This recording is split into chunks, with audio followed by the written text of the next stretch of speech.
Bismillah. Assalamualaikum warahmatullahi wabarakatuh. Waalaikumsalam. Alhamdulillah rabbil alamin, wassalatu wassalamu ala asyrofil anbiya wal mursalin, nabiyina wa habibina Muhammadin wa ala alihi wa sahbihi ajma'in. Amma ba'du. Pertama-tama marilah kita panjatkan puji syukur kepada Allah Subhanahu wa taala karena di hari ini kita masih diberikan kesempatan untuk menjalani aktivitas sehari-hari kita dan rutinitas kita, tentunya di acara bincang-bincang keislaman. Salawat serta salam kita kirimkan kepada Nabiullah Nabi besar Muhammad sallallahu alaihi wasallam.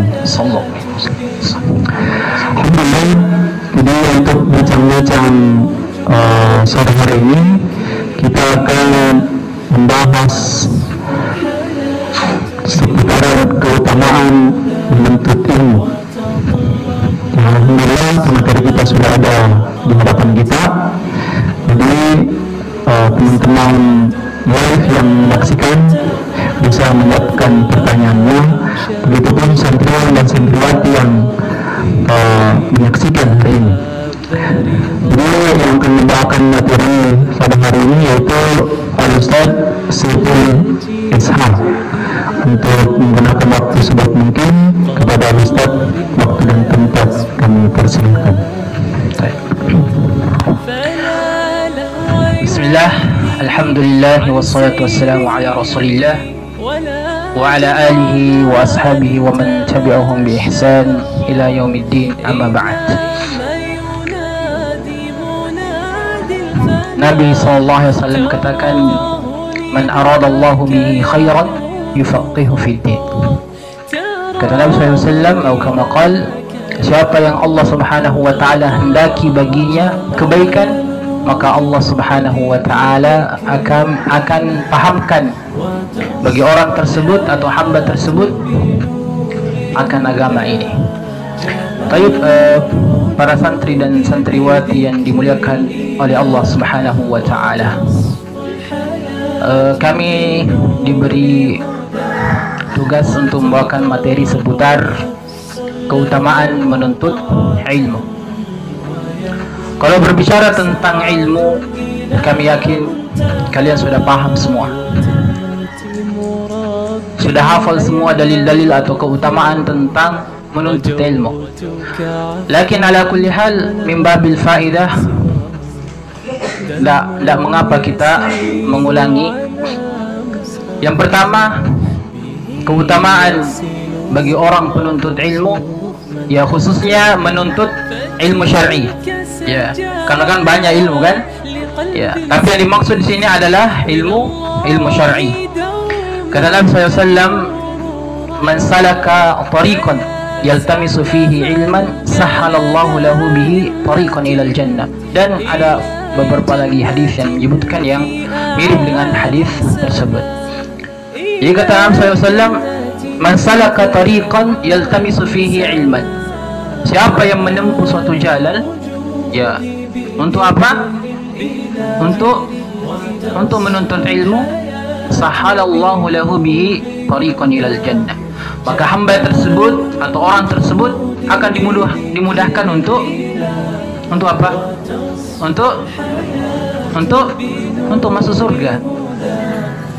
Dalam hadis lain disebutkan, kata Nabi SAW, man kharaja fi talabil ilm fahuwa fi sabilillah hatta yarji'. Kata Nabi, siapa yang pergi atau meninggalkan rumahnya untuk menuntut ilmu, maka dia sama halnya dia di jalan Allah, fi sabilillah, atau berjihad di jalan Allah. Sampai kapan? Hatta yarji', sampai dia kembali ke rumahnya. Jadi kalian, alhamdulillah, kalian tinggalkan rumah, bantalnya, kasurnya yang empuk, pergi ke pondok, meninggalkan orang tuanya.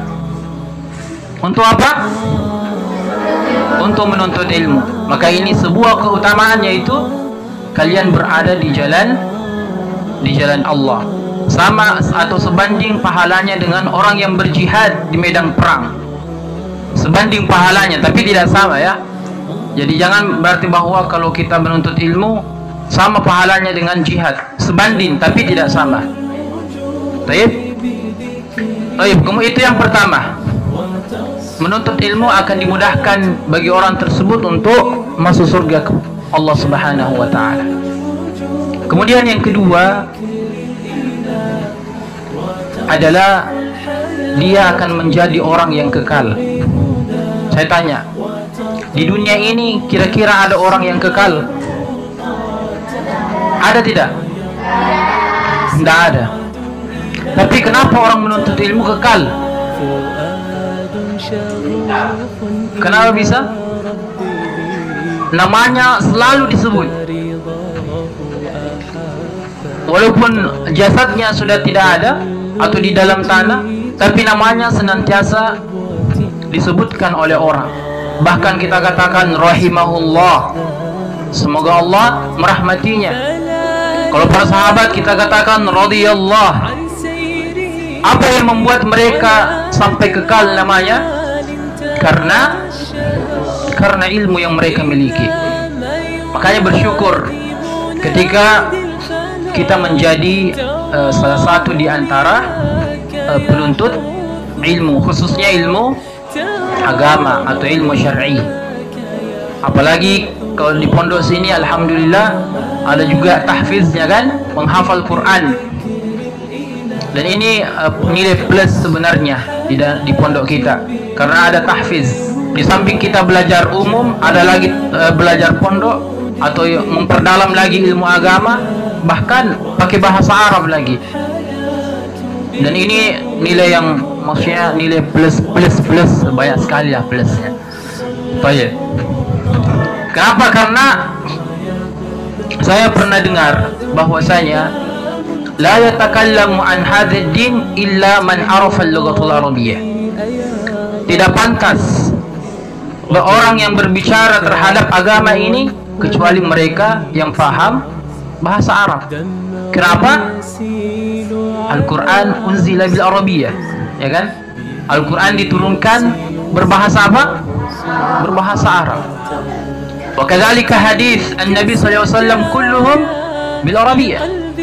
Begitupun dengan hadis-hadis Nabi SAW semuanya apa? Berbahasa Arab. Jadi kalau kita mau memahami agama ini lebih dalam, maka apa yang dilakukan? Ya belajar bahasa Arab. Dan alhamdulillah di pondok kita diajarkan bahasa Arab, bahkan menjadi bahasa sehari-hari. Iya, bahasa sehari-hari ya kan? Di pondok, walaupun ya banyak juga yang banyak juga yang makalasi, disuruh menghafal, banyak alasannya, bilang banyak hafalan Quran, pas dicek hafalan Qurannya juga tidak ada cuma sedikit. Baik. Itu yang kedua, yaitu mengekalkan namanya. Siapa yang tidak kenal Imam Bukhari? Ada yang tidak kenal Imam Bukhari? Ada yang tidak kenal? Saya tanya, ada yang tidak kenal Imam Bukhari? Penulis kitab tersahih di dunia setelah Al-Quran, Kitabul Hadis, kitab Sahih Bukhari. Siapa yang tidak kenal beliau? Beliau sudah meninggal bertahun-tahun yang lalu kan, bahkan ratusan tahun yang lalu. Tapi sampai saat ini namanya masih ada. Kalau kita kan belum tentu, kalau meninggal belum tentu masih ada nama kita sampai tahun 2300 misalnya. Belum tentu kan? Karena apa yang kita buat belum ada. Baik. Di antara itu keutamaan orang yang menuntut ilmu. Jadi walaupun dia sudah meninggal, tapi namanya masih disebut-sebut oleh orang, kekal namanya. Apatah lagi ada hadis Nabi SAW, beliau katakan, dia diriwayatkan oleh sahabat yang mulia Abu Hurairah radhiyallahu anhu, "Idza mata al-insan", dalam riwayat lain disebutkan, "Idza mata ibnu Adam, inqata'a amalahu illa min thalath", ya kan? Disebutkan kalau kita meninggal dunia maka ya, semua amalannya terputus kecuali tiga perkara, tiga hal. Yang pertama apa? Ada yang tahu? Yang pertama apa? Amal jariyah, sedekatun jariyah. Kemudian yang kedua apa? Apa yang kedua? Aw ilmu yantafi'u bi. Kemudian yang terakhir, waladun salih yad'u lah. Ya, jadi kata Nabi SAW, kalau anak cucu Adam kita ini sudah meninggal, maka semua perkara yang berhubungan dengan dunia ini hilang semua. Kalau kita rajin sholat misalnya, dapat pahala. Rajin mengaji, dapat pahala. Tapi kalau sudah meninggal, masih dapat pahala sholat? Tidak. Masih dapat pahala membaca Al-Quran? Tidak. Bagaimana kita mendapatkan pahala sholat, pahala membaca Al-Quran? Al-ilmu yantafi'u bi. Jadi nanti kalau sudah menikah, ada anaknya kan, diajarkan tata cara sholat misalnya, sampai dia tahu.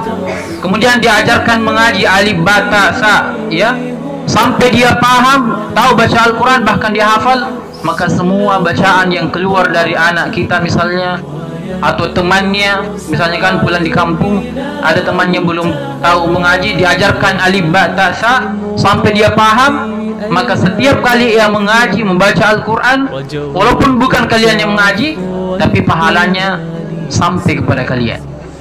Itu keutamaan yang luar biasa bagi orang menuntut ilmu. Apatah lagi kata Nabi SAW, man dalla ala khairin, apa lanjutannya? Man dalla ala khairin,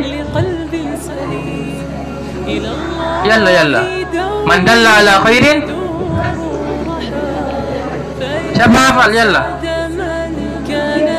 Man dalla ala khairin, siapa yang menunjukkan kepada kebaikan, apa balasannya? Apa balasannya? Hah? Ndak hafal hadisnya.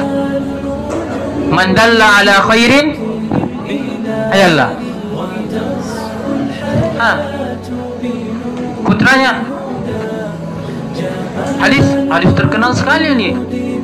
Bahkan setiap hampir kalau baca hadis biasa saya dengar dibacakan, man dalla ala khairin, ais. Siapa? Ya, siapa yang menunjukkan kepada kebaikan, balahu mislu ajru fa'ilihi. Jadi siapa yang menunjukkan kebaikan, maka dia akan mendapatkan kebaikan seperti orang yang apa? Yang melakukan.